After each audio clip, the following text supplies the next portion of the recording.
అటు పవన్ కళ్యాణ్ గారు చూసుకుంటే పార్టీ పెట్టి 10 సంవత్సరాలు అయింది. సో ఇప్పుడు టీడీపీతో ఒక పొత్తు ఏర్పాటు చేసుకున్నారు. ఇన్ని సంవత్సరాలు అయినప్పటికీ కూడా.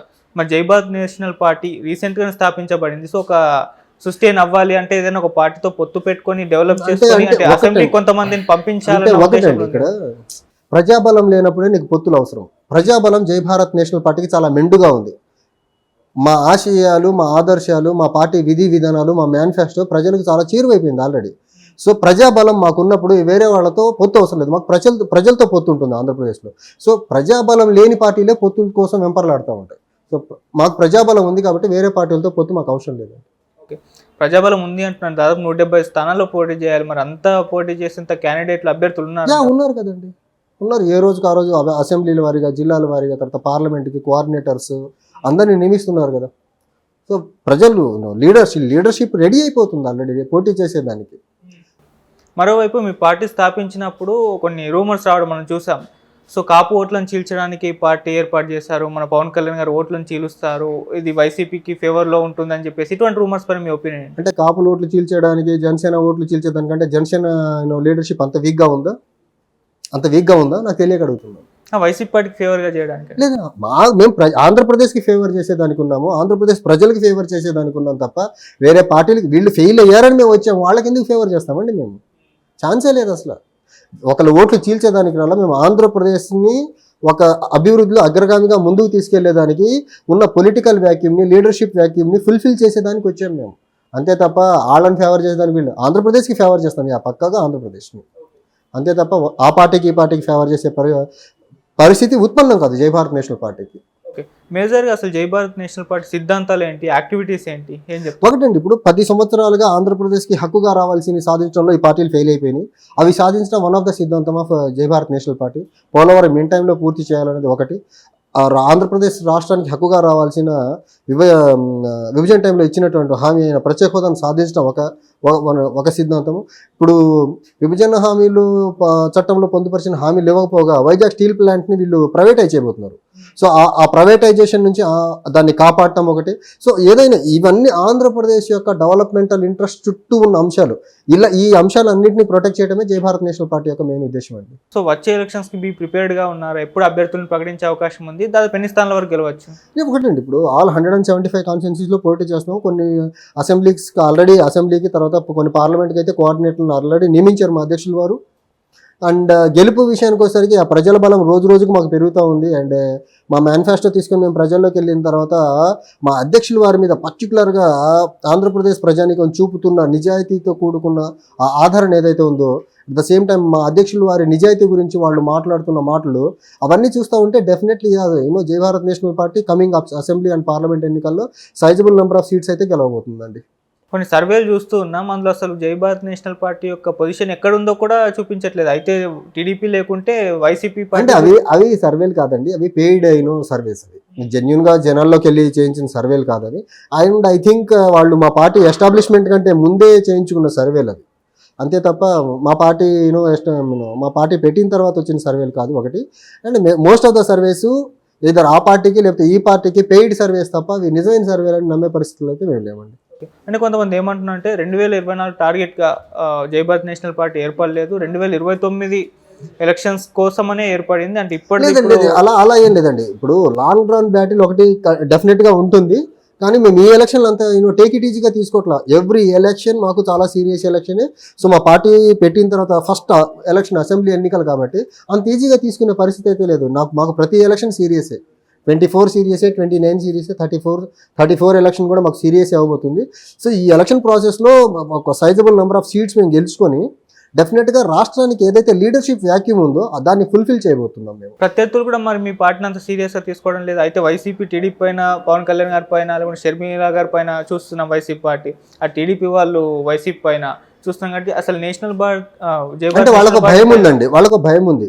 ఇప్పుడు మా పార్టీ ప్రస్తావన వాళ్ళు తీసుకుంటే, లేకపోతే మమ్మల్ని వాళ్ళు సీరియస్ ప్లేయర్ ఇన్ ద గేమ్గా కన్సిడర్ చేస్తే ఇప్పటికే వాళ్ళకి మా వల్ల ఏ డ్యామేజ్ జరుగుతుందో క్లారిటీ ఉంది.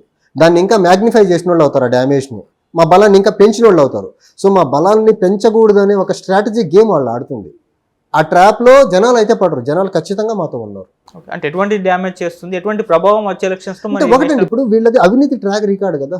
ఇప్పుడు జగన్మోహన్ రెడ్డి గారి మీద అయితే సిబిఐ ఈడీ కేసులు ఉన్నాయి. ఫార్చునేట్లీ ఆయన ప్రతి శుక్రవారం కోర్టుకి వెళ్ళాల్సింది, అన్ఫార్చునేట్లీ ముఖ్యమంత్రి వెళ్ళేదానికి కొంచెం ఆ రిలీఫ్ తెచ్చుకున్నారు. రీసెంట్గా స్కిల్ డెవలప్మెంట్ కేసులో చంద్రబాబు నాయుడు గారు అరెస్ట్ అయ్యి ఆయన కూడా బెయిల్ మీద ఉన్నారు. ఇద్దరు బెయిల్ మీద ఉన్నోళ్ళు కదా.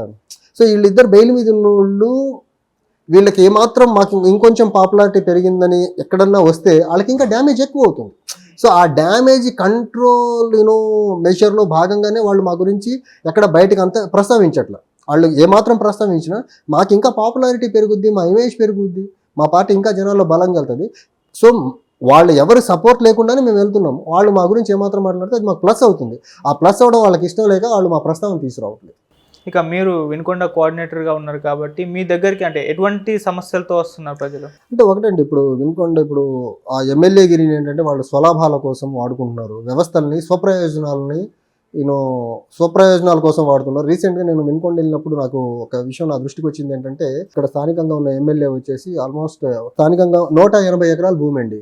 180 ఎకరాల భూమి ప్రజల దగ్గర నుంచి 2,75,000 కొనేసి ఇంకొక కొంత ఫారెస్ట్ భూమిని కబ్జా చేసేసి ఆ భూమి మొత్తాన్ని గంపగుత్తుగా జగనన్న ఇళ్ల స్కీమ్ అనే ఒక స్కీమ్ కమ్మాడు. ఎంత కమ్మాడంటే 2,75,000 కొన్న భూమిని 18 లక్షలు కమ్మి ఆ ఎమ్మెల్యే పదవిని ఆయన రియల్ ఎస్టేట్ వ్యాపారానికి అనుకూలంగా మార్చుకున్నాడు. అది కూడా పేద ప్రజల దగ్గర 2,75,000తో కొని గవర్నమెంట్కి 18 లక్షలకి అమ్మాడు. సో ఆయన ఎమ్మెల్యే పదవిని ప్రజా శ్రేయస్సు కోసం అభివృద్ధి కోసం వాడకుండా ఆయన రియల్ ఎస్టేట్ వ్యాపారం చేసుకునేదానికి వాడుతున్నాడు. ఇది అక్కడ ఉన్న దౌర్భాగ్యమైన పరిస్థితి.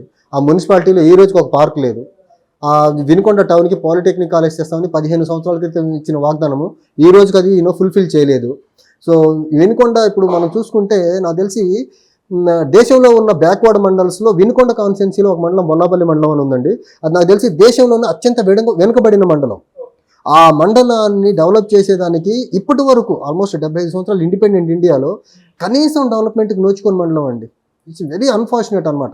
కానీ అక్కడ ఉన్న ఇప్పుడు ఎమ్మెల్యే తర్వాత ప్రతిపక్షంలో ఉన్న అభ్యర్థి కూడా వాళ్ళ వ్యాపారాలు హైదరాబాద్, బెంగళూరు సెంట్రిక్గా తిరుగుతాయి. కానీ లోకల్గా అంత గవర్నమెంట్ ల్యాండ్ ఉండి కూడా అక్కడ వాళ్ళ ఇండస్ట్రీస్ అక్కడ పెట్టరు. వాళ్ళు అలా వాళ్ళ దాన్ని ఏమంటారు, అక్కడ స్థానికంగా అక్కడ వేరే ఇండస్ట్రీస్ని తీసుకురారు. అక్కడ డెవలప్మెంట్ని అయితే ఆ నియోజకవర్గానికి ఆమడ దూరంలో ఉంచారండి వీళ్ళు.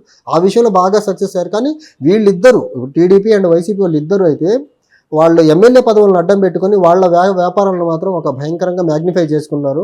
కొన్ని వేల కోట్లు అయితే సంపాదించుకోగలిగారండి. కానీ నియోజకవర్గాన్ని మాత్రం దేశంలో అత్యంత వెనుకబడిన మండలాలను ఆ నియోజకవర్గంలో ఉండగలిగేలా చేసే దాంట్లో చాలా భయంకరంగా వీళ్ళు సఫలీకృతులు అయ్యారండి. మరి మీరు ప్రూఫ్స్ ఉంటే కంప్లీట్ చేసి ఫైట్ చేయాల్సింది కదా. అంటే ఇప్పుడు ఒకటండి, ఇప్పుడు ఆ ల్యాండ్స్ ఇప్పుడు కొనేసి గవర్నమెంట్కి అమ్మేశాడు కదా, అమ్మేశాడు. అది గవర్నమెంట్కి తెలుసు. అది ఏంటంటే లీగల్గా కొన్నాడు, తక్కువ కొని ఎక్కువ కమ్మేశాడు, రియల్ ఎస్టేట్ వ్యాపారం చేశాడు ఆయన. ఓకే. సో ఇక మేజర్గా ఎలక్షన్స్ అంటే ఖచ్చితంగా ప్రచారం అనేది చేయాల్సిన అవసరం ఉంటుంది. అటువైపు చూస్తుంటే సిద్ధం సభ అని వైసీపీ పెట్టింది, మేము సిద్ధమే అని వరాహి యాత్ర అని చెప్పేసి పవన్ కళ్యాణ్ గారు, ఇవన్నీ చూస్తున్నాం. మరి మీ పార్టీ ఎప్పుడు? మా పార్టీ అధ్యక్షులు వారు నిత్యం ప్రజల్లోనే ఉన్నారు కదండి. పార్టీ పెట్టకముందు ఉన్నారు, పార్టీ పెట్టిన తర్వాత కూడా ప్రజల్లో ఉన్నారు. ఈరోజు మా అధ్యక్షులు వారు విశాఖపట్నంలో ఉన్నారు, రేపు ఎల్లుండి విజయవాడలో ఉంటారు, తర్వాత కర్నూలు వెళ్తున్నారు. కాకపోతే అన్ఫార్చునేట్ థింగ్ ఏంటంటే ఇప్పుడు మీడియా ఏంటంటే కొన్ని పార్టీలకు కొమ్ము కాసే పరిస్థితిలో ఉండటం వల్ల మా అధ్యక్షులు వారు ఎక్కడున్నారో ఏం చేస్తున్నారో తెలిసే పరిస్థితి లేదు. మీడియా అన్ని పార్టీలకి ఇచ్చే కవరేజ్ మాకు కూడా ఇవ్వగలిగితే మా అధ్యక్షులు వారు ఏం చేస్తున్నారు, మా పార్టీలో ఉన్న కోఆర్డినేటర్స్ ఏం చేస్తున్నారో తెలుస్తుంది. అన్ఫార్చునేట్ థింగ్ ఏంటంటే మీడియా కవరేజ్ లేకపోవడం అనేది కొంచెం బ్యాడ్.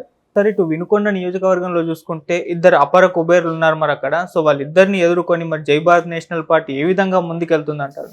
అపర కుబేర్లు కరెక్ట్. అక్రమంగా సంపాదించిన డబ్బుతో ఇద్దరు చాలా వేల కోట్ల అధిపతులు వాళ్ళిద్దరు. వాళ్ళు ఏంటంటే ప్రలోభాలండి. వాళ్ళేమి ప్రజా ఆమోదంతో గెలుస్తున్న వాళ్ళు కాదు.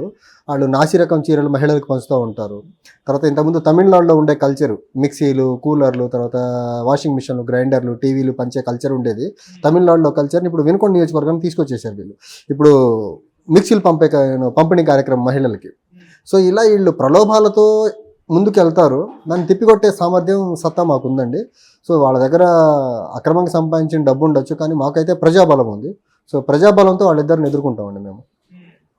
ప్రజలైతే మరి అంటే ఇప్పటి వరకు వాళ్ళిద్దరికీ ఓటేస్తూ వచ్చారు కదా, మరి జై భారత్ అంటే నేషనల్ ఆల్టర్నేట్ లేక ఆయన కాకపోతే ఈయన కాకపోతే ఆయన అనుకున్నారు. ఇప్పుడు ఆల్టర్నేట్ గా జై భారత్ నేషనల్ పార్టీ అనేది ఒకటి వచ్చింది కదా. సో డెఫినెట్ గా ప్రజల మద్దతు మాకుంది. అండ్ నేను ప్రజల్లోకి వెళ్తున్నప్పుడు చాలా పాజిటివ్ గా రెస్పాండ్ అవుతున్నారు అందరూ.